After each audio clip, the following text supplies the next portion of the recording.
guys, welcome to the Hooligan Hangout. It's your mom's favorite place to be, brother. We got Rocha. I've spent the past 4 years looking for my ex-girlfriend's killer, but no one will do it. And then we got Noah. I fully believe Elon Musk's newborn son drinks motor oil instead of milk. And then we got me, Alex. I woke up from a coma. I didn't die. I lived. Take that. Anyways. Huh? Huh? Anyways, we got the first thing in the show. We got the podcast. Or What? not the This is the We do podcast, got a brother. podcast. we do got this podcast. I meant in the podcast. We got spam mail. Spam mail. We each present an article to the other person, and we deem it to be false or true. And then the person who brought up the article reveals if it's true or false. Let's switch it up and go with Rocha. Whoa, I was not expecting to be put on the spot like that, but if we're gonna go, let's go. All right, Rocha, whenever you're ready. All right. Man accused of killing lawyer receives a new attorney. Man I believe it. accused of killing lawyer. Receives a new attorney. I don't believe it. Charged in the murder of his former attorney, blank blank, has been appointed another attorney from the public defender's office. All right, he really. How do you? What pushes you to kill your lawyer? Hey, I know you're defending me and everything, dog. But I'm not really feeling you. We're not vibing. I need You new one. gotta This go. one broke. Lawyer machine broke. Need new. All right, Noah, your turn. Oh yes. All right. I got 5-year-old boys pulled over while driving in California to buy a Lamborghini. I stand by what I. It's Sorry. definitely real. Yeah. What's up, Alex? It's such a specific title. Like, Are you sure? yeah, I mean, I don't know a lot of 5-year-olds on news articles that go out of their way to buy a Lamborghini, but I don't know. I can tell you exactly why I know it's true. I think but it's I'm false. gonna wait for Noah's explanation. I think it's false. All right, my homies. And you're wrong, Alex. It is true. You're I for think 2, you brother. meant right. No. It is true. On Monday, a Utah Highway Patrol trooper pulled over a swerving van, believing it was an impaired driver. Nah. It was a 5-year-old boy. So basically, he stated he left home after an argument with his mother, in which she would not buy him a Lamborghini. This man really do be spoiled. A 5-year-old got in a car to drive. How do you teach a 5-year-old to drive? Where did he learn that? He taught himself. That's why they thought he was impaired. They said I may or may not have read that article looking for mine. Oh, you stinky head. You know what's sad? I knew you probably would, honestly. But it's funny because the kid was like, I only had $3. What? I got a rock. How do you plan on paying for this Lamborghini? Oh, I got about $3, right? I'll buy a $3 Lambo. Yeah, one of those plastic ones from Walmart. All right, Hot Wheels. All right, my turn. The way I got to this article was my own disbelief. I was scrolling through social media, and I read that koalas are super dumb. Like to the point the title of your news article? Yeah, they're not the smartest tool in the shed. Okay, true or false? What do y'all think? What? Oh. Do you think they're the smartest tool, or do you think they're smart? Or do you think they're stupid? Do you believe the article? I feel like they're dumb. I don't know what to say. They carry gonorrhea constantly. Yeah. In their urine. Yeah. So I guess they got to be pretty dumb. Yeah, They're smooth brains. They're literally smooth brain. They have no recognition of a higher level, and if you put food in front of them, they don't know what to do with it. Yo, they're literally Chrome Dome. What? They put a plate in front of a koala full of the leaves that they eat, the eucalyptus, and the koala just sat there and looked at it. Because they lack the ability to discern what it is, so they're like, oh, this is pretty color. It's green. They're like picky eaters. Now this looks like crap. It looks at the trees, but this is nice. No, I think what you meant is looks at leaves and then looks at mom's crap, and he's like, now this is some good food.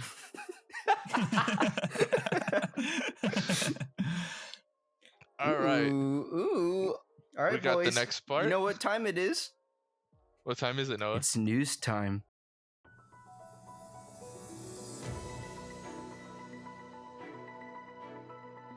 All right, boys, we got a lot of news. I'm actually going to cover it pretty quickly because how much we have, but it's kind of just small news here and there. You ready for it? Let's go. Yes, sir. All right, so they just announced there's going to be a 7th Transformers film on June 24th, 2022. It's going to follow the main franchise before Bumblebee, but they should have stopped at 3, but all right.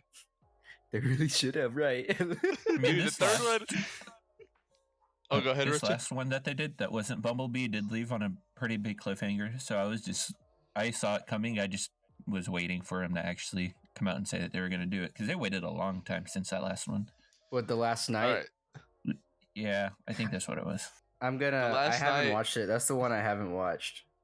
My That's opinion, not that great.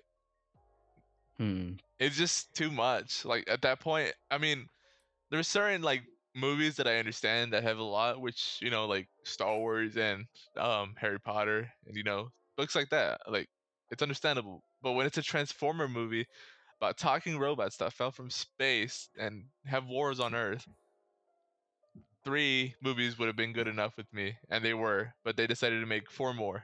But whatever. Money talks, bro. It's gonna be a thing like the Fast and the Furious where they're gonna stop at like 10 or something ridiculous. I think it's not like they're not the same movie over and over again because they're definitely just like reskins, but they're entertaining enough to keep. I mean, I don't mind them. They keep the kids entertained for sure. Mm-hmm. All right, Noah. What's the next one? All right, next one. Tiger King is getting a new scripted TV series with Nick Cage to play the main character. Nicholas Cage? Yeah, yes, sir. Of anyone on the planet, dude, that I have no words for that one. Why are there so many tigers? You have to steal the tigers before they do. We gotta. We have to steal the tigers to protect the tigers. All right, boys. I could see literally anybody else, but go ahead.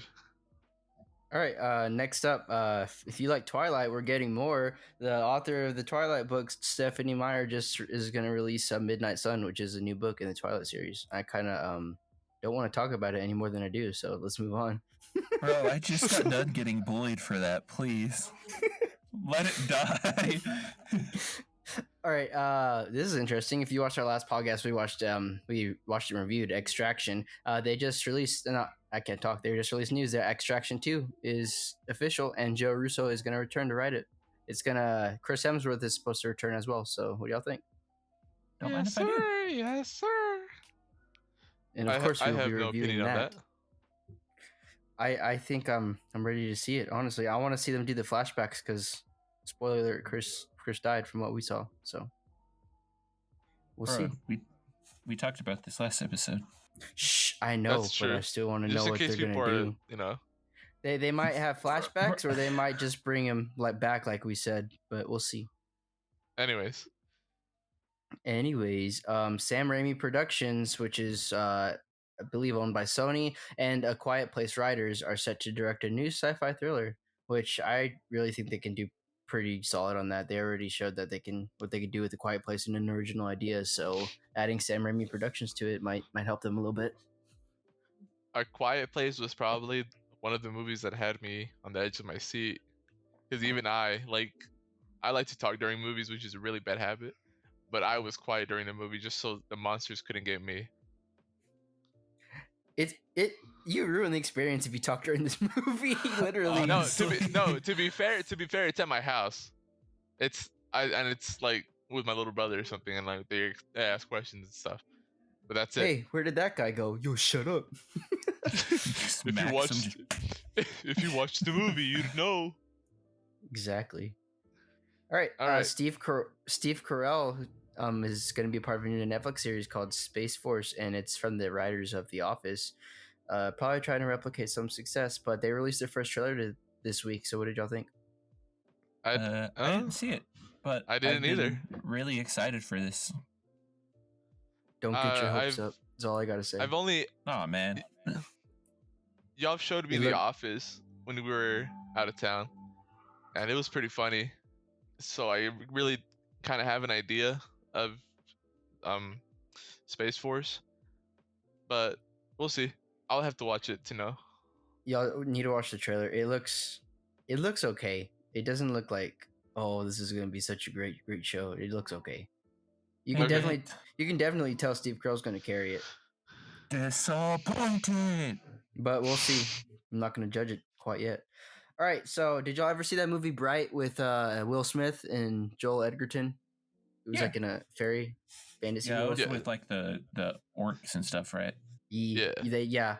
Bright 2 is officially in the works, and rumor has it the Incredible Hulk director, Luis Leterrier, will be directing it. Was that like which Incredible Hulk was it? Like the I'm guessing the MCU, one before they replaced the very first MCU movie before they replaced with Mark Ruffalo. Yes, sir. Okay. Well, I didn't know if it was that one or the one with before that, where it's like the lime green Hulk fighting off demon dogs. Yeah. Oh, and, the OG Hulk. Yeah. Both main characters from Bright 1 are supposed to return, so that's a plus. I liked Will Smith in that role. Oh, cool. Yeah, pretty dope. They're pretty good. All right.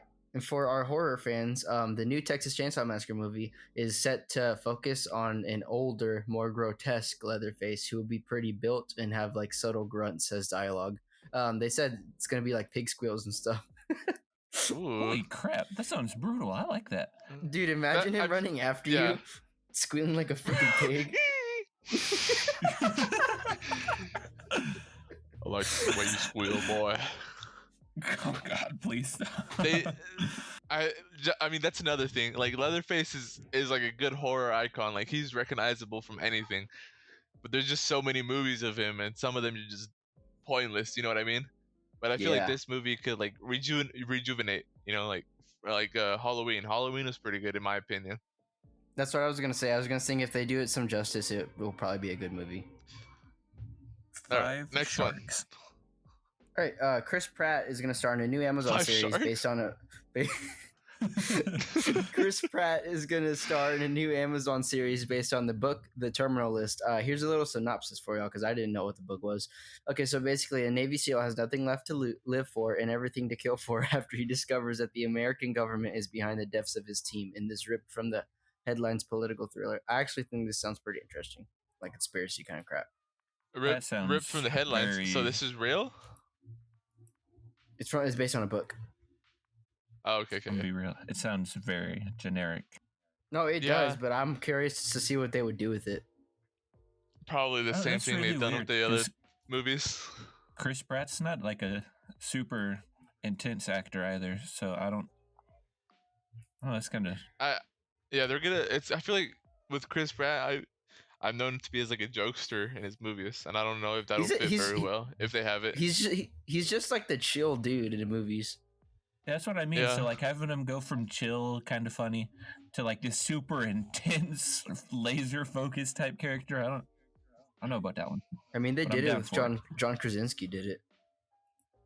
Yeah, but those are two different. actors. John Krasinski, he's like multifaceted. Like he actually fits into his roles. Like in The Quiet Place, he was perfect as the father. And then in what was this new one? It was a show. What's it called? Jack Ryan. Yeah, Jack Ryan. He's really good in Jack Ryan too. I've seen little snippets, and he's just like perfect for it. You know what I mean? But like Chris Pratt, I feel like he's gonna like ruin it. It might not ruin it, but like not bring the justice it deserves. You know what I mean? Yeah, he's very comfortable when he gets into a role. It's really nice. Mm-hmm. He knows what he's doing. But let's move on. So Warner Brothers is temporarily not looking into a Supergirl movie, although they have it like slated. They want to make one further down the line because they're trying to figure out the whole Superman debacle, which rumor has it Henry Cavill is very eager to come back. So I'm praying that they get Cavill back and the scheduling works out because he's my only Superman. I'm telling you right now. Me too. I could not see anyone as a better Superman than Henry Cavill. Cavill is the Superman of this universe. I agree. All right. If you wanted to hear more about the live action Hercules, which I'm okay with this, but we'll see. So apparently it's not going to be a literal translation, which is good. I don't want it to be like the Lion King where it's literal shot for shot, like exactly the same, but it's going to share different elements. It's not necessarily a new story, but I think it's going to be kind of like Mulan, where Mulan looks like it's obviously it's based on the original, but there's totally different aspects of it. And they even said, the writers even said they're not sure if it'll be a musical or not. So we'll see. I really like that actually. I'm down for a serious take. If they bring the justice to the monsters, like the lava monster, the tornado monster, like the tie-ins, I mean, that'd be awesome to see on the big screen. You know what I mean? Live action. That would be pretty sick. Yeah. Because in cartoon they were already so cool and they had this like unique look to them, but then to have it on the big like the silver screen, oh dude. Assuming they return. Yeah, assuming, because they say it's gonna be close, but not super shot for shot like Noah said. But I hope they at least include some of the music because the music's really good in Hercules. I mean, Hades will for sure be there. I don't know about that one. Yeah. If they're gonna do it serious, then there's no room for there to be a musical in there. Yeah, I said, I mean, not like musical, but like the music. Oh, like the themes in the back. Yeah. Yeah. All right, boys. Next one. Got some Star Wars news for you. Okay, so this just came out today, and so I'm not truly sure if it's a rumor or official right now, so I'm not going to say it's official. But apparently, in episode 2, when the clones came, and the actor who played Jango and basically the clones, he replicated all the clones. Mm-hmm. Okay, his name is, I'm sorry, Mr. Morrison. Temuera Morrison. Apparently, he's coming back as Boba Fett in The Mandalorian. Oh, snap. Alex, did you see The Mandalorian? Yeah, no, I've been meaning to, dude. I got a Disney Plus just recently, so I caught up on Clone Wars, but I'm super depressed because of that, because it was such a good show series. Was so sick. The way it ended. They did justice. I'm just saying they did justice. That yet. But they did do justice. To have Morrison return as Boba Fett is super exciting because he's like he's perfect for the role. You know what I mean? Mm-hmm. But Dude, I need to watch The Mandalorian to catch up on everything. But I'll let y'all finish it. And like that topped off with Ahsoka being in The Mandalorian, it's gonna be crazy season 2. Dude. I'm really excited for it. Me too. And they already finished, so it's funny how this is all coming out now because they finished months ago. Oh, dude, that means they've been really good with their leaks, and yeah. I mean, it's Disney, I guess. So. Yeah, they kill you if you leak something. All right, and this is another big rumor. Hayden Christensen is supposedly in talks to reprise his role as Anakin Skywalker in the new Kenobi series in a year, I believe. How old is he now? He's like 40, dude. Yeah, he's like in his 40s. He's like no, he's younger than Ewan though. Ewan McGregor. Oh yeah. Hayden Christensen is about 39 years old. Hey, look at him. That's not bad. He's probably going to be like in flashbacks and stuff. He's not going to be like as Vader. What I was thinking. Those crazy de-aging things that they've been doing, because that's the only way I would think that they could pull that off if they're going to make it look like it was in the past, like it was. People were saying they were going to do that. They also said they're probably going to do that for Morrison too when he plays Boba. Yeah, I would hope so, because otherwise I would throw it off a lot. Maybe I don't know if I'm gonna spoil or anything, but like maybe in the final episode, like it like picks up in Star Wars in the movies, in episode I think 4, when when Kenobi's old and he meets up with Darth Vader in the Death Star. No, it'll probably pick up where he met Luke, like when he's older. Yeah, that'd be cool. Either or. Yeah, I could see that happening because it's a limited series, so it's not like they're gonna do it forever. But all right, next up, Spider-Man Into the Spider-Verse 2 finally got its release date, October 7th, 2022. That's so far away. You telling me all these movies are far away? All these movies are far away. All I gotta say is it better be worth it. No, yeah, I for sure think it's gonna be worth it with all the Spider-Man 2099, all the universes are gonna join.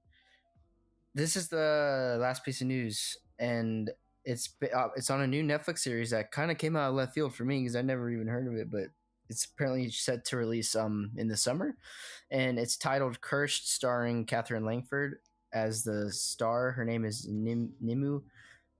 It's weird. It's Nimue. It's weird. So Shamu? This is a synopsis. After her mother's death, Nimue finds an unexpected partner in Arthur, a humble mercenary, in a quest to find Merlin and deliver an ancient sword. Over the course of her journey, Nimue will become a symbol of courage and rebellion against the terrifying Red Paladins and their complicit King Uther. Cursed is a coming-of-age story whose themes are familiar to our own time: the obliteration of the natural world, religious terror, senseless war, and finding the courage to lead in the face of the impossible. And this really sounds to me like a rehashing of the King Arthur story. Yeah, I mean, yeah, that's what's gonna happen. I mean, I don't know about y'all, but I just feel like that's super played out at this point. I do too, but I'm really interested to watch it just because Netflix is doing it, and their series are always pretty bomb. I'll give it a chance. Oh, you just say it was a series. I thought it was a movie. Maybe it'll do it a lot better than, because that's what I think about is with the movies. I don't think a movie can really tell that story as good as it should be. Yeah, and it's a twist. That's why the star is Catherine Langford, because it's not just about Arthur getting the sword. Like, she has a big role to play in it. Yeah, but in quotes, there are always a twist with every new movie that comes out about that stuff too. Oh yes, new and improved. Yes, but this time in the modern world. It's like yes, dirty. But there's make like more a little money. bow on it. All right. Well, I guess that's it for the news. It's time for that movie, though. I think that's it. Movie time.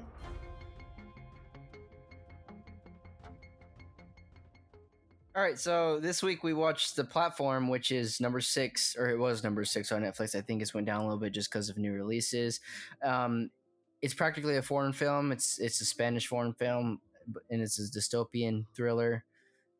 The characters these are the main characters, because honestly, there's only one main character, but there's like a lot of side characters. We got I'm sorry if I butcher this.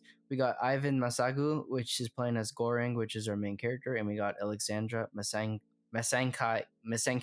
as Miharu. All right, so we're gonna give a non-spoiler review first and just talk like like 2 or 3 minutes about it, and then we'll get right into the spoilers if you have seen this movie. So you can skip ahead if you don't want spoilers, but right now this is our spoiler free if you haven't seen it. So let's go. Who wants to go first? I'll read the first 2. What? All right, ready? No, don't read them. First 2. I know. Okay, so these prisoners, there's a certain prison where the prisoners are put in different levels, and there's multiple levels that span down, and there's a little hole in the middle of the prison cell, if you want to call it that. little hole. It's a big hole. It's maybe like a 5x7. But anyways, a little platform, like based on the title, a little platform carries. Me pointing at the screen when they say the movie title. Anyways, the platform carries food, and it's not just regular food, it's gourmet food. Like, every prisoner is asked for their choice of food, like their favorite food, and they write it down and they cook it and they put it on the platform and they send it down to different floors, or to every floor, so each person can grab their share of food.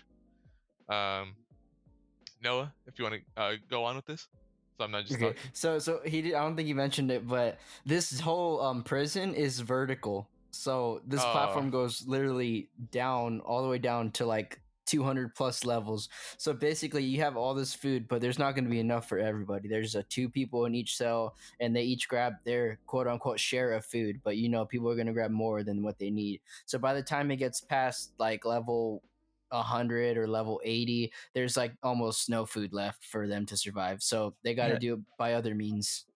And the only thing I don't think that I don't think it's a prison per se. I think it's more of like an experiment. Because this isn't a spoiler, but a lot of people, like apparently a lot of people go in there voluntarily too. Yeah. So it's like in Dr. Phil, where they give you the choice where you can either go to the ranch or you can like go do some other stuff. I mean, it's like an alternative to prison, is what it is. Yeah. Because I don't know if I can really say this. It's around one of the characters, and he was given 2 choices. Can I say that? No, not yet. All right. So basically, we follow this character named Gorung, and he voluntarily went into the prison for reasons we can't discuss.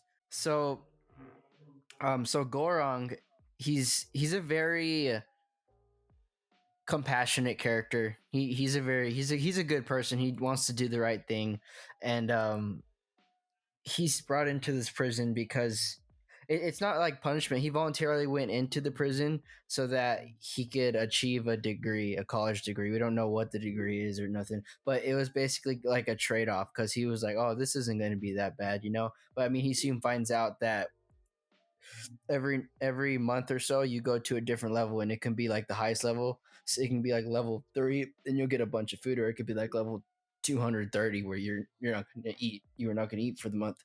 So he has to find different means and ways to survive. That's all I'm going to say on that, honestly, without getting into spoilers. Yeah. All right. So what are y'all's thoughts on it? Like rating?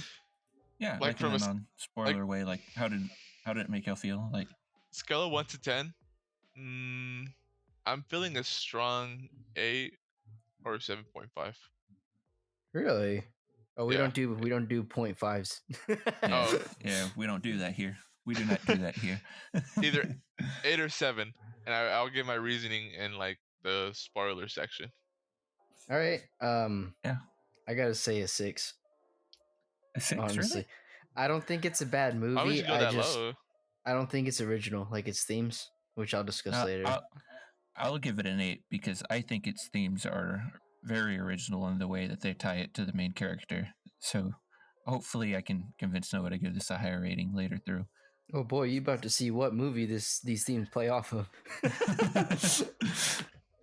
All right, so if you're watching still, don't click off, but skip ahead because we're gonna get into spoilers now. Sorry. All right, so we're not gonna necessarily go scene by scene. We're just gonna say, is there anything really that ticked you off or just jumped off at you from this movie? I think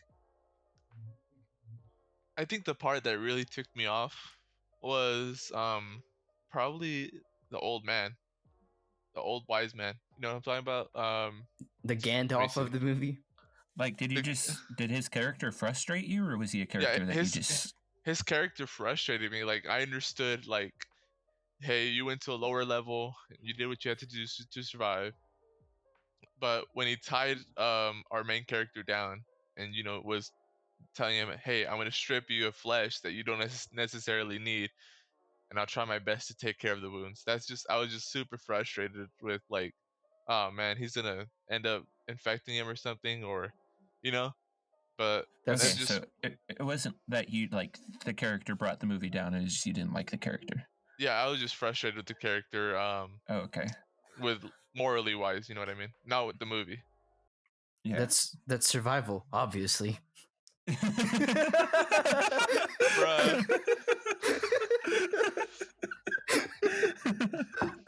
Bruh.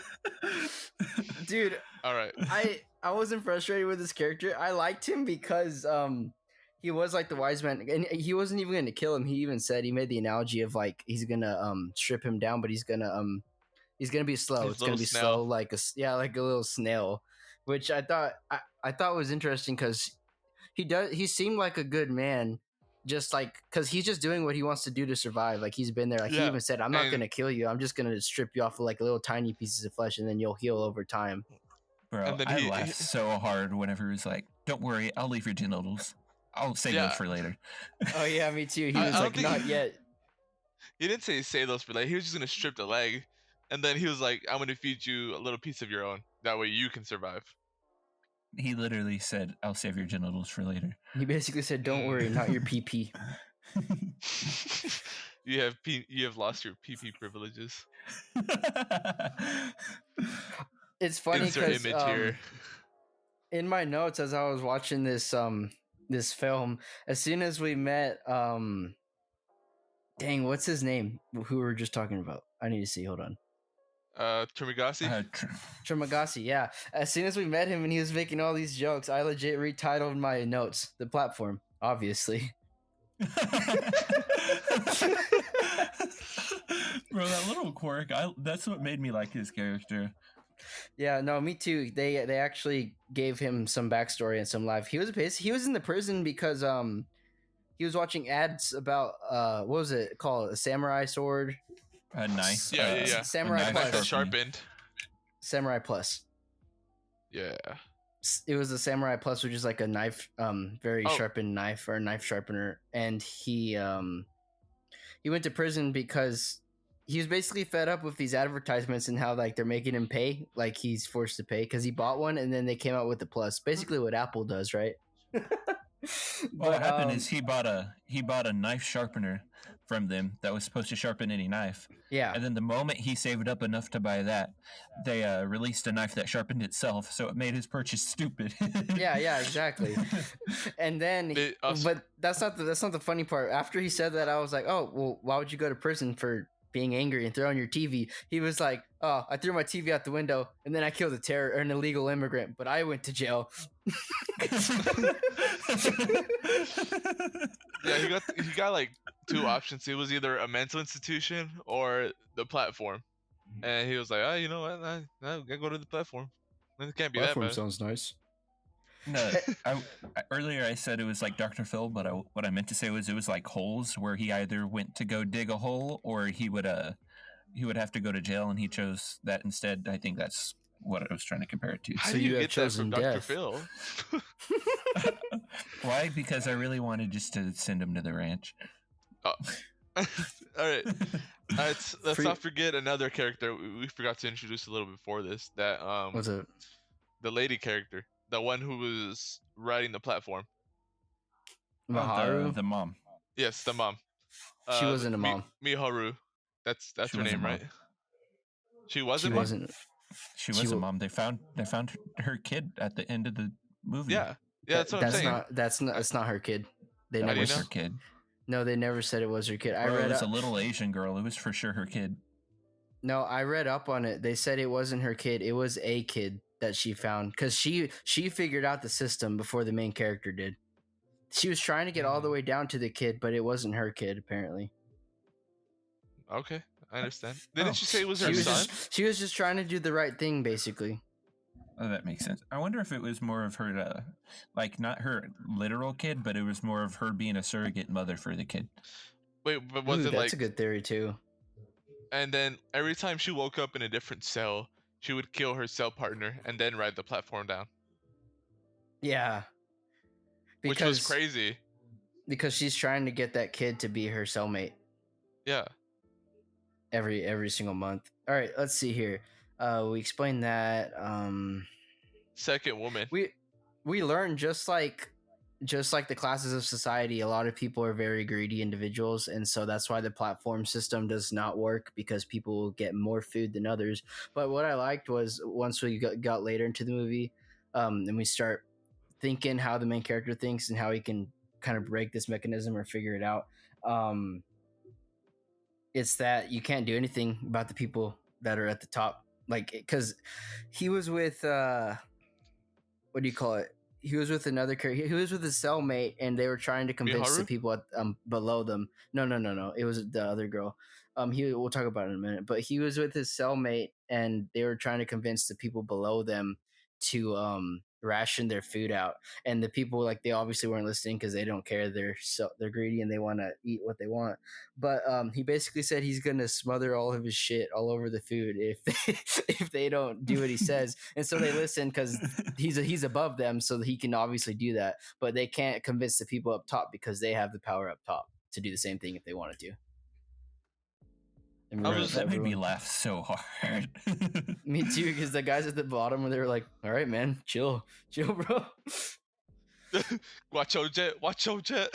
And then I thought there was gonna be like a little twist, like if they woke up, then those same people would be on top that he threatened, and but I didn't really get that, which is fine too, because the movie as a whole was satisfactory. But it would have been like a little bit of karma. Yeah. And another portion of that whole platform thing was like, it's crazy because you can't even like save food for yourself. Like at the beginning of the movie, Gorong tried to take an apple. He wasn't hungry at the moment, but he took an apple while the platform was there, and he was just like chilling. He's going to eat it later. And he started rising and trying, like, attempting to boil them alive. Because if you take food from the platform, like, they're going to either freeze you to death or you're going to burn to death.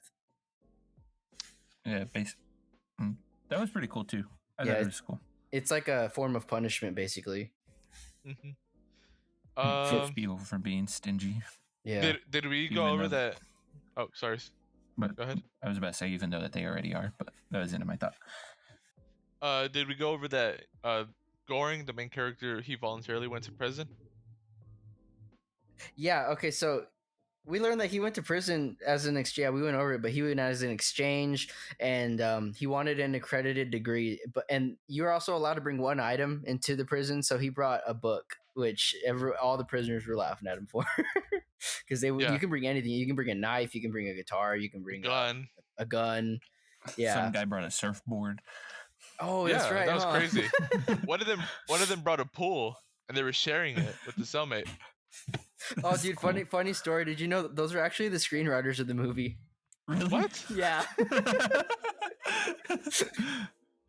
That's awesome. And one of the quotes I liked, that one, because at the beginning, Trimagasi was like talking to Gorong and basically being a wise ass, talking about, he was like, well, the ones below us are below us for a reason, so like we don't give two craps about them, which and he's like, the ones above don't give us any mind either, so just like basically mind your own business on your class, which is really like obviously a theme of society. The ones at the top, the wealthy class, are obviously the ones that have more power, while the ones at the bottom are the ones struggling, is what I'm getting from it. And then later on, we learned that woman on the platform looking for her quote unquote son, Miharu, she comes to every platform. She comes down the platform every single month, and what's scary is she's basically risking her life, because every time she goes down, they can like they can do the prisoners can do unspeakable things to her. They can try to kill her. She defends herself a lot. Yeah, she claps back, bro. Like the first time she went down, and one of the cellmates reached for her, I was like, "Oh man, come on." I was like, I wasn't expecting this, and then like she like stabs him, and I'm like, "Oh, okay."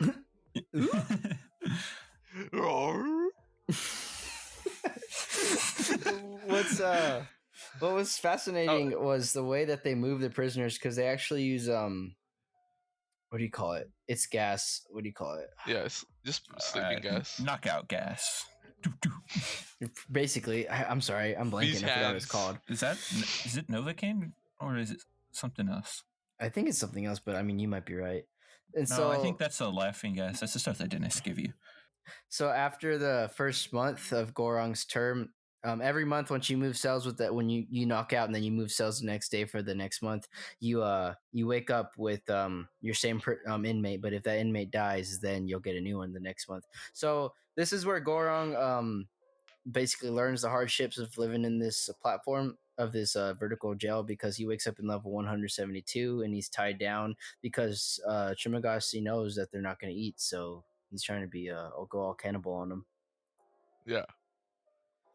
But then, same twist. What's her face? The same woman that's looking for her child is going down on a platform, and she sees Trimagasi stripping away at Goring, and she recognizes him because he helped her out, I think, earlier in the movie, right? Mm-hmm. He was being nice and was like, Yeah. he didn't know that like she was crazy and psycho and could kill people, and he thought that like she was in she trouble needed and help. he was like screaming for help or something. Yeah. Yeah, and He's then she being, recognized very that. courageous. So she helped him out and killed Trimagasi. And she maimed him, and then she maimed him. Yeah, and then a big boy went over there and went to town. Dude, Goring went hard on that. I was like, oh, like, and then you could hear like the squelching, and I was just like, oh, you heard him this. That was a key point of the story, though. That was when Gorong realized, like, you have to do what you have to do in this prison to eat, and to survive. That's when he stopped caring, basically. What I thought was crazy that added to the whole Trimagasi's gonna follow him, and he's basically the Gandalf of the movie, was Goring had hallucinations after he ate Trimagasi, and even Trimagasi was like, I'm inside you now, talking about his flesh and stuff, and I'm just like, dude, what the heck? It's kind of sus, bro. I know. So he's just teasing him. He's basically not a mentor, but he's like a guide, like, the Joker in the back, the person on his shoulder, basically. Yeah. And after that whole debacle, freaking Gorong finally went to sleep again with from the gas, and he's by himself. So he wakes up on level 33, which is, a really good level. Not bad. With a woman. And we find out this woman, she also voluntarily went in, but she was also the one that interviewed him to get in there. And we find out she went in because, well, later on we find out because it was cancer, but at the moment she was like, oh, I went in because of the system and I trust the system. Yeah. And trust the process, bro. Right. This stupid woman brought a dog as her item, which you know where that would go. She didn't really know though, so it wasn't her fault. No, dude, as soon as I saw the dog, I was like, this dog's dying. Yeah, someone's gonna I thought like Goring was gonna eat the dog or something, like if they ended up on a lower level. But like, I didn't think Gorong was. I thought the dog was gonna fall multiple times. I thought it was too. I thought it did for a second. Dude, me too. Whenever he was eating the food. Yeah, and they're like, why is it so cold in here? I was like, huh? I thought the dog took food and went down or something. Yeah, I thought the dog was still on the platform whenever it went down. So I was like, oh, she's going to be so mad when she turns around and the dog's not there. She's going to start crying. Honestly, her reaction was underwhelming. Spot on. Oh, really? Yeah, I understand that. Just like, if I lost my dog, I would be worse. She didn't even flip out, really. She was just like, oh, you bitch. Oh, you're terrible. Yeah, you get what you fucking deserve.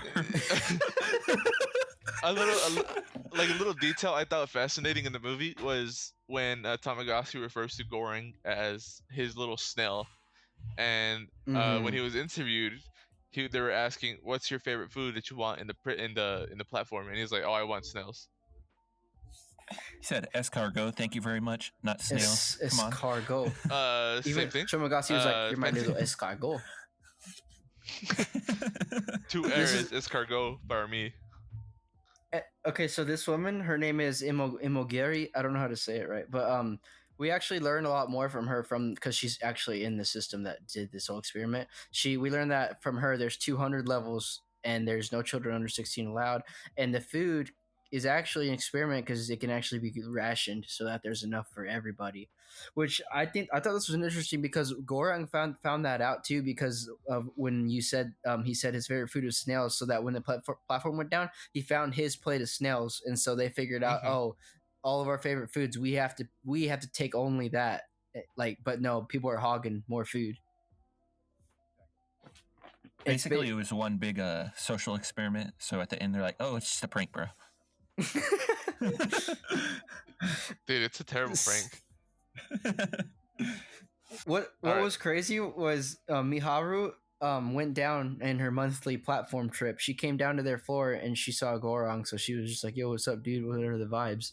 And then while they were all talking, the dog started eating from the platform and basically almost died. He took food and like Edward said, it was cold. That's not what happened. She was like super injured. Like she got in like a terrible fight and was like almost dead or something from the thing above. Yeah. Oh, yeah, that's so right. Miharu. So he picked her up and put her in the bed. Yeah, that's when the dog ran off and was like chomp chomp chomp chomp chomp chomp chomp. Yeah, and then he was like sleeping. What? They were sleeping. Right? It was at night, and then yeah. He woke up to both women fighting because the dog was dead. Dude, when they showed the dog's intestines, I was like, oh my god. I was like, those are pretty big for a weenie dog. Me too. Actually, I was thinking that too. I was like, looks like human guts. By saying that's why you never put your hose in the same room. Dude.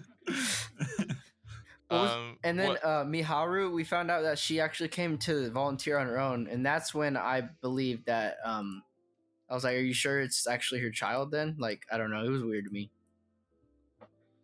But then, they woke up. Go ahead. No, you go ahead. Sorry. I was gonna say they woke up again, Gorong, and Imogiri, his cellmate, and dude, they were like dying. They were insane. They got on level 202 this month, and basically his cellmate hung herself because she told him there's 200 floors. I think when she found out there was more, she knew that she was gonna die down here and that the system lied to her. Yeah, for sure. That's exactly what I thought too.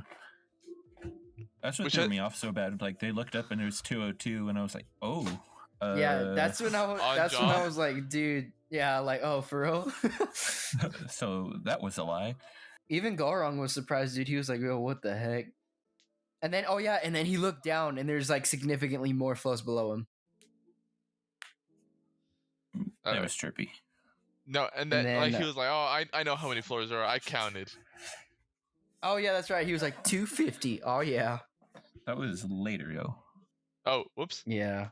And then we also figured out, in his own honor, he tried not to eat the woman's body. He was trying to fast so he wouldn't have to, but he eventually had to eat Imagura's body because he was not going to survive. But on the bright side, she's the a next part of month, him. yeah, oh yeah, she's following him too now. This is a Ghost of Christmas Past. That's what brought me back is like with the other guy and how they're the devil and angel on his shoulder, because she would constantly be pushing him to do the morally correct thing, and the other guy was like, nah bro, just eat him, just do it bro, just do it. Yeah, you know what, if you notice too, towards the end it's more Trimagasi. Mm-hmm. Yeah, because Trimagasi was with him like more, you know what I mean? Yeah, even towards the end the other girl just kind of vanished. But what happens next is, okay, so he suffered in level 202, yeah, and he woke up on level 6 with his new cellmate, which is Baharat. Honestly, this is my favorite character in the movie. Yeah, dude. He was such a good guy. It made me laugh so hard in his introduction, dude. Yeah. He was very, like, sporadic, and we learn really fast he is a firm believer in God, and what he tries to do every month is he tries to throw rope into the ones above who... Sorry, reading my notes, but he tries to throw rope to the ones above, and they have to trust one another. He has to trust them to pull the rope up and climb without them letting Which really go. shows... I honestly thought... Oh, go ahead. I was just gonna say, I honestly thought that like they were gonna let go and he's gonna die, to be honest. I thought he was too. That's why I was really surprised when all they did was shit on his face. Dude, that was such a terrible twist. Like, the head tripping, I was legit like, ah! Like, I was like, oh, he's gonna die, and then just. But it was a nice dookie. What'd you say? What did you say?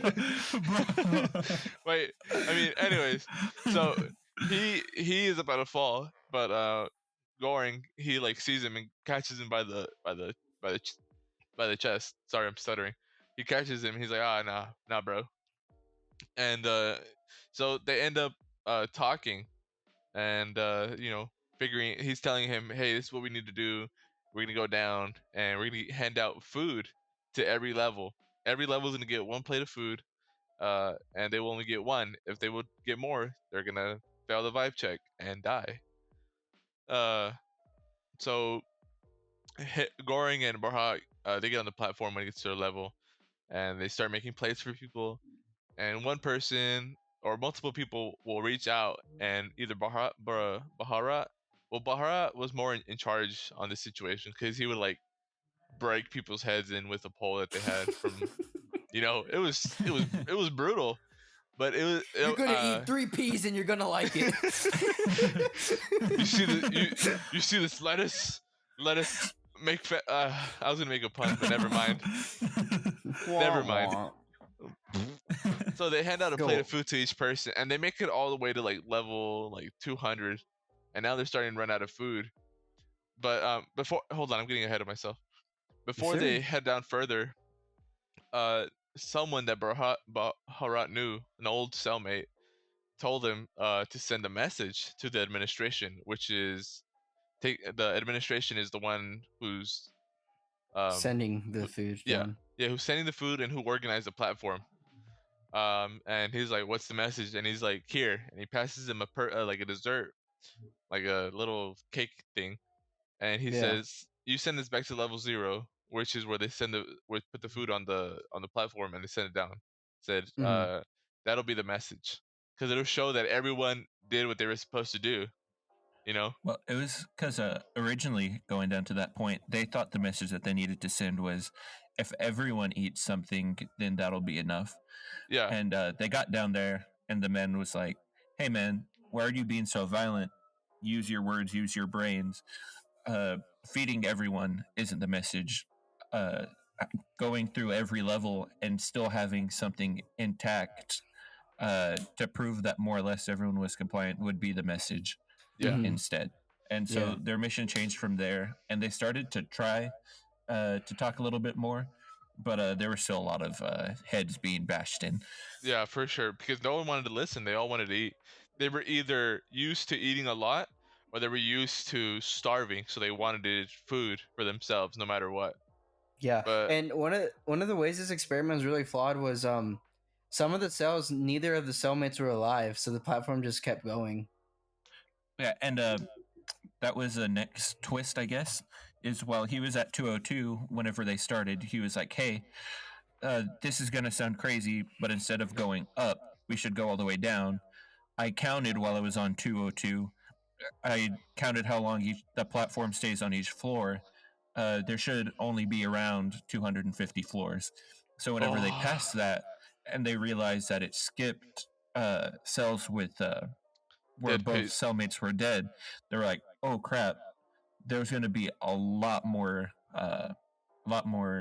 going on, a lot more platforms than we originally thought." They realized they're deaded. So okay, also, they go to a floor where Miharu was there, and she was fighting people. One of the cellmates has her, and he's like killing her, and so Goring goes and helps her because he's a good guy, and Baharat is fighting the other cellmate, which has a katana. So Goring gets a couple of good hits on the guy, and he's gonna win, you know. But then, you know, his plot armor went away, and he got beat in. And he got beat, like he was like on the point of death. And Baharat killed both people, but he suffered a wound to his side, which was pretty bad because he was bleeding. Yeah, he got sliced open by the katana. So, anyways, Miharu is dead, proving that nothing really lasts in the platform. But so they go all the way down to level 333, which is the last level, presumably, and they find a little girl. Goring, trying to convince Baharat, convinced him to give the dessert up to the little girl because she was starving because she's on level 333. But so they give the dessert, and then Goring falls asleep because he's so tired and beat up. And in the dream, I think Baharat approaches him, and he's like, the dessert isn't the message. The little message is the girl. And Goring wakes up, and he walks over to Baharat, and he's like, he repeats what Baharat said to him. He rolls him over, and he realizes that Baharat is dead, which is another thing that's pretty cool because Baharat talked to him like Tamagotchi and what's her face, his cellmate, the one. Imagira, like a visions almost. Yeah, like a vision. Except that he didn't have to eat him to see him. So Baharat is dead. So the message is the little girl. So Goring takes the little girl, and they get on the platform, but the platform doesn't go straight up. The platform goes down one more level, but it's not a prison cell level. It's just an empty black room. Like, it's cold. There's really nothing there. Yeah, there's one source of illumination, and it's the hole, the coming from upstairs. And so Goran gets off, and he sees Tamagasi is standing there with him, and they have a little back and forth conversation. And the little girl is sent back up on the platform, and the platform is sent all the way up, speeding, but then it just ends somewhere. Like it was an open-ended ending. We presume that the girl went up there and sent the message, but I honestly don't think they're gonna care. Yeah, they're gonna be like, "Oh, you volunteered. You're gonna stay." I'm gonna be real. I thought like it was a very extremely open ending, especially with all the visions that he had before. It kind of at the end it opened him up to be that unreliable narrator. Because of all the visions. So at the end, whenever he gets down and you see his cellmate that was murdered walk in front of him and greet him and stuff, you got to kind of think if it actually happened or if it happened in his mind and he's actually just dead at the bottom. And I really, yeah, I know. I started to believe because he woke up to Barahat dead. I was starting to believe that after he woke up, he felt like he was already dead. Like after that, we don't know what happens. That's just what the movie's trying to parlay that might have happened, or what he thought was the right thing to do in the end. But he died already, kind of thing. But in a way, it was kind of like a sacrifice because we learn he's very compassionate. He does the right thing, and he wanted to do the right thing, but it feels like he didn't. You know what I mean? Like it just won't work. Yeah, I see what you mean. What's even more interesting is you can even say that the little girl wasn't there at all, or like she didn't eat the dessert, because there was one point in the middle of the movie where it showed a scene where the chefs, one of the head chefs was yelling at all the other chefs because they left a dessert on the platform, and it was the same dessert. Yeah, you're right. That could have been a flashback because they did cut back to that back and forth to them prepping the food every now and then. Yeah, so it kind of makes you think: did they all die right there? No. It wasn't that it was left on the platform. It was there was a hair on it. Yeah, that's what happened. Because they were like held up by like Gordon Ramsay cooking standards. No, I like even worse than that. Yeah. Oh, you don't think it was because it wasn't touched? No, was. They found a hair. Like he was grabbing the servers and like putting the hair against theirs to figure out whose it was. Oh yeah. That's interesting. And I think their punishment was to get sent down to the dungeon. Honestly. All right, dungeon. I honestly, if that girl was real, I feel like they did. I feel like they didn't just put her there. I mean, they did, but I feel like she wasn't trapped there. I feel like there's a doorway or something where they intentionally put her there. But like she's healthy. Like she was not starving. She was for sure part of the experiment. She was perfectly clean, not starved. I 100% think that she was, quote unquote, the message, and they just put her out there every day and just see if she's gonna get something or not. And like the moment she gets something, then like it'll prove something for the experiment. Yeah, because even compared to the other cells, this one looked a lot more confined. Like no one could really hurt her, kind of thing. Yeah. For sure.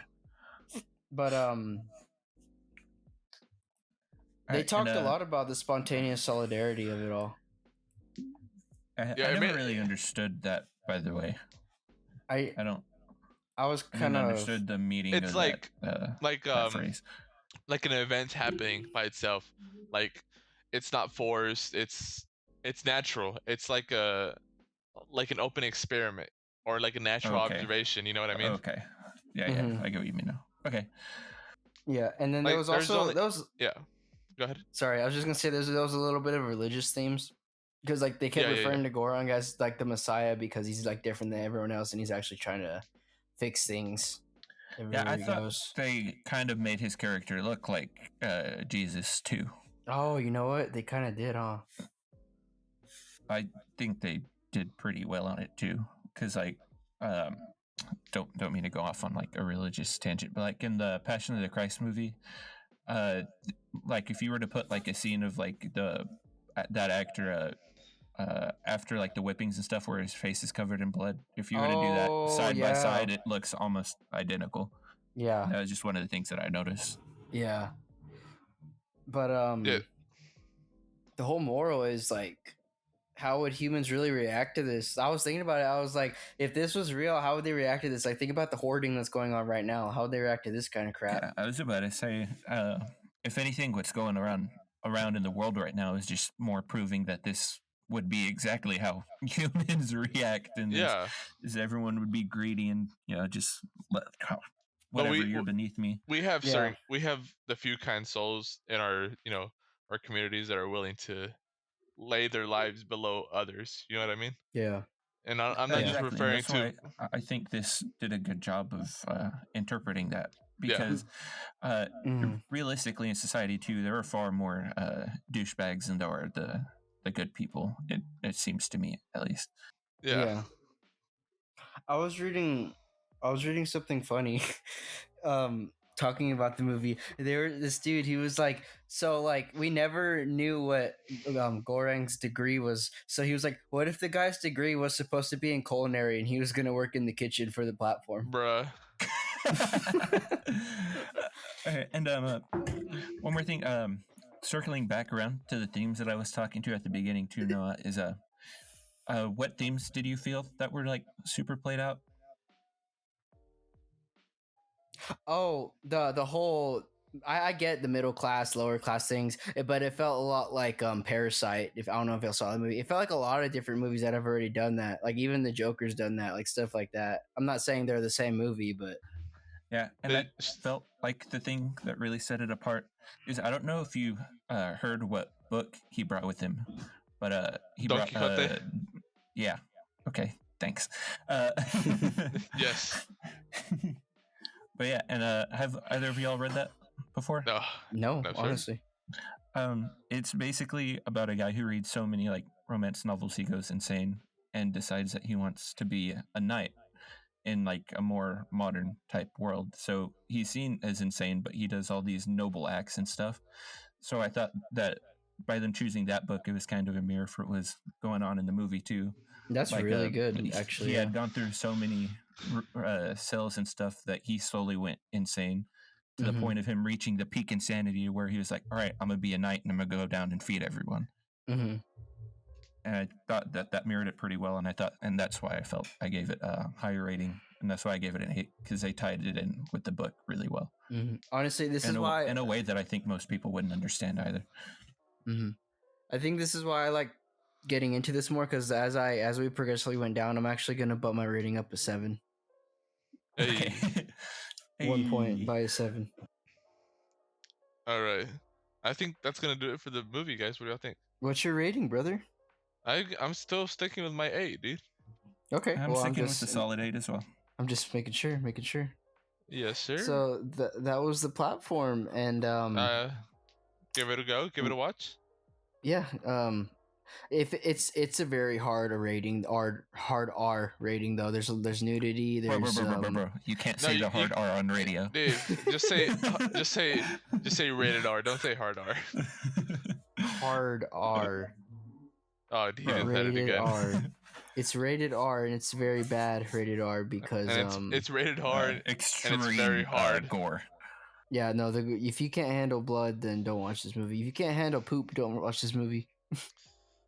If you can't handle poop, you can handle your poop. Huh? Pause. All right, so I was gonna. Oh, go ahead. All right, so we're gonna lead into a new segment, and it's gonna be a debate, and it's gonna be we'll explain it later. Transition. All right. Tell me why we're going to discuss this with Alex. Right now, fellas, we're discussing McDonald's versus Whataburger because Alex likes McDonald's more than Whataburger. What is your defense? No. He said McDonald's chicken nuggets would be anything on the Whataburger menu on any given day. Oh, for sure, dude. Defend yourself now. Well, okay. Not just nuggets, but the burgers as well. Because they just have like a taste, like a better taste. Like, dude, like a quarter pounder from McDonald's easily smacks Whataburger out of Alex, I'm coming to your house right now. Bro, that's not even close. Nah, stop talking right now. Whataburger is just so dry. It's just so no sauce. So is your phone, okay? What? Do you not eat sauce with your burgers? Do you not put sauce on your burgers? I get sauce, and it's just like it's still super dry. It lacks in taste. The bread is always cold. Bro, you cannot say that Whataburger lacks in taste, but say McDonald's tastes better. It totally does. That's how bad it is. McDonald's is like wet toilet water. Bro, McDonald's is absolutely disgusting. Their burgers are like plastic patties topped with plastic cheese. And that's all you taste is a fake plastic heavily produced cheese. You at least taste the real beef in like Whataburger food. Real beef, more like the same thing. It's frozen. It's all cold. I get there and I order my food fresh. I'm at the drive-thru and I get my food and it's so cold, wet. I've seen Whataburger grill their burgers. Cool, man. I get my burgers cold. Bro, I have more issues going to McDonald's than Whataburger. Like, I don't even know what you mean. At least their ice cream machine's not broke. Yeah, idiot. I would rather eat broken ice cream machine than eat ice cream at Whataburger. All right, and I'm searching through for the results now, but I did run an Instagram poll because of how absolutely ridiculous your claim was, and I'm looking for the exact numbers right now. But Whataburger did, in fact, win by a decent margin. No, how much? What's the score then? What was the score? I'm looking for it right now. Because it was like 18-15, I think. Stories.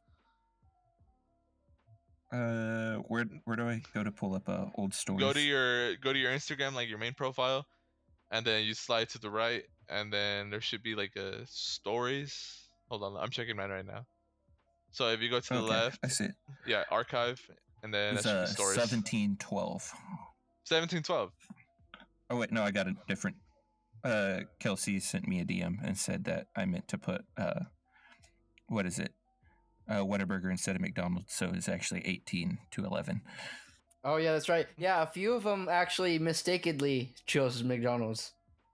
So I say this is a very wide marginal win. 18-11. McDonald's is disgusting. Alex, it doesn't matter. I lost respect for you today. Even if a mass community agreed on something and a little part of it didn't, then it's just it's like more opinions doesn't make it right. That McDonald's chicken nuggets are better than Whataburger's chicken strips. That is straight blasphemy. That is straight blasphemy because McDonald's has the fakest chicken I've ever seen in my life, and Whataburger is so much better. Hey, now the argument was Nuggies versus the menu. Nuggies always wins, no matter what. No, not even close. Yep, and I stand by it. And you take that and you eat it. I'm on Whataburger side, but Nuggies do be pretty good at McDonald's. Although, however, Whataburger wins because of their honey barbecue chicken strip sandwich. That smacks. Exactly. I could eat 10 of those. Take a honey buttered chicken biscuit over McDonald's chicken nuggets any day of the week too. They actually add flavor. They try to add flavor too. Their new menu items, like the what's it called? It has red sauce. The red sauce chicken. Sauce. Oh yes, maybe the sriracha or whatever it is. It's they come up with new menu items like every month. Right now they have that new Dr. Pepper milkshake right now. You know what else? McDonald's nuggets are extremely dry. And they only give you like 2 things of sauce. But you go to Whataburger and you're like, hey, can I get some spicy ketchup? And they'll give you a whole bag full without like blinking. And you know what's funny? They're not stingy. They ask, hey, you want ketchup? Oh, you want some dipping sauce? What do you want? Instead of you're like, hey, I want some barbecue sauce. And like, all right, you get one. Here you go. They give you the whole stock. I've just had bad experiences at Whataburger. And I just had better ones at McDonald's. It's just a matter of personal opinion. Whataburger is new, and your opinion is wrong. No matter what hour of the day, morning, afternoon, or night, and they will always be the chicken strips from Whataburger, in my opinion. Bro, no, that's straight blasphemy. Alex, on your deathbed, I'm gonna beat you with the Whataburger chicken strips. All right, let this be known that I do believe everyone is entitled to an opinion. However, Alex's is just completely wrong. Consider this a warning, Alejandro. I'll leak his address for you, Whataburger fans. Huh? Someone called me and I hung up and I come back to I'm leaking his IP address. Why? No, it wasn't an IP address. It's your street address, bro. Oh, and your phone number. Go ahead, leave my phone number. His phone number is 432-961-4235. Oh, that is not his phone number. Please do not call that phone number. I do not know who that is. My phone number is 911. You can call me whenever. I'm open all the time. When you call though, say your street address first, and then you can say whatever you need to say. Are you sure? I think so. All right, guys. What do y'all think about today's episode? I think our final verdict is that Whataburger is in fact better than McDonald's. Polls have proven it. It's 2-1 majority rules in our podcast right now. You didn't sway anyone's opinion. Whataburger is the GOAT. If you have never tried McDonald's and Whataburger, you do not get an opinion. What? Exactly. If you haven't had both, like if you're out of state, if you're not from Texas, you don't have an opinion, is what we're trying to say. You see how close-minded they are? The Whataburger fans? I recommend you try both and give it an honest opinion. Exactly. If you're not from Texas, then you don't get Whataburger, Alex. That's what I meant. You can't compare. It's like movies. You can't compare two movies and say one's better if you haven't seen the other one. Yeah, you can. No, you can't. All right. In fact, in conclusion, Whataburger's better. McDonald's, it had some votes, but not enough to sway anyone's opinion. Fair enough. All right. Is it though? It's today's episode, guys. This has been go ahead. Oh, great. I was doing the outro. Oh. Whoops. All right. Hope you guys enjoyed. That'll wrap up today's episode. And big news, we rolled out an Instagram and Twitter for our podcast. So if you haven't already, go ahead and go check out _the Hooligan Hangout _ on Instagram and _the Hooligans 3 _ on Twitter. And if you're listening on Spotify, check out our YouTube at the Hooligan Hangout, and vice versa. It's the same across all platforms and Apple Podcasts as well. Make sure to give us your opinion on what we should do next or what we should not do. If y'all don't like a segment on our show, just let us know. All right. Yeah, for sure. And we're always open to feedback. Tell us what you liked. Tell us what you didn't. And say hi to your moms for us.